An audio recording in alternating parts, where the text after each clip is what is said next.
Այսօրվա մեր ոչ ներկանը Բայստազորի գնդապետ Սիմոնյան մեր այսօրվա պահանջն է, որպեսզի Ամերիկայի փոխնախագահ պարոն Վենսին հանձնենք մեր նամակ ունենք պատրաստված համահայկական ճակատագործության կողմից, որի նպատակն է մեր արցախահայության, մեր ռազմագերիների, մեր գերիների, մեր քաղաքացիական անձանց վերադարձի հարցը Արցախի հանրապետություն, ինչպես նաև Հայաստանի Հանրապետությունում քաղբանտարկյալների եւ հայ առաքելական եկեղեցու դեմ բռնաճնշումները, որը իրականացում է այսօրվա իշխանության կողմից։ Պարոն Սիմոնյան, օրեր առաջ Ադրբեջանում ցմահազատազրկման դատապարտեցին Արցախի ռազմաքաղաքական ղեկավարությունը, այս պայմաններում ինչպես է տեսնում նրանց վերադարձի հավանականությունը։ Նրանց վերադարձը կլինի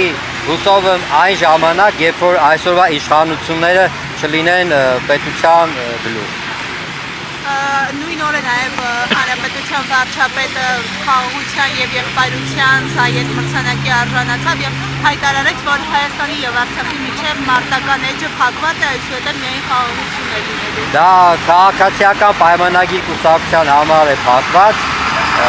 Հայ ազգը պետք է միշտ մարտնչի։ Մենք դարեր ի վեր գտնվել ենք մշտապես պատերազմական վիճակում եւ հայ ազգը, քանի դեռ ապրում է հայոց աշխարհում, հայկական բնորանում, պատերազմներ միշտ լինելու են, դա խուսափելի է, քանի որ մենք շրջապատված ենք մուսուլմանական պետություններով, որից երկու պետությունները մեզ թշնամի են, մեզ դավաճան են, նրանք մեզ տեսնում են որպես թշնամիներ։ Ասացիք, որ նամակ եք հանձնելու բովանդակության մասին, ինչ բովանդակությամբ նամակի մասին։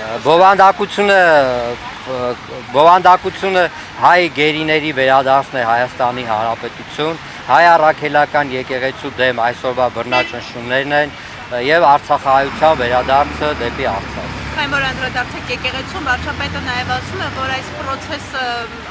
ոչ թե հայ առաքելական եկեղեցու դեմ է, այլ կոնկրետ անձի, ասում է, որ նա եկեղեցու դեմ ոչինչ չունի, խնդիրը կաթողիկոսն է։ Մենք չենք կիսում վարչապետի կարծիքը, մենք ունենք մեր կարծիքը, այս պահին իմ կարծիքով եւ շատերի համոզված կարծիքով միակ կառույցը ինստիտուտը դա հայ առաքելական եկեղեցին է, որը պահպանում է հայապահպանությունը։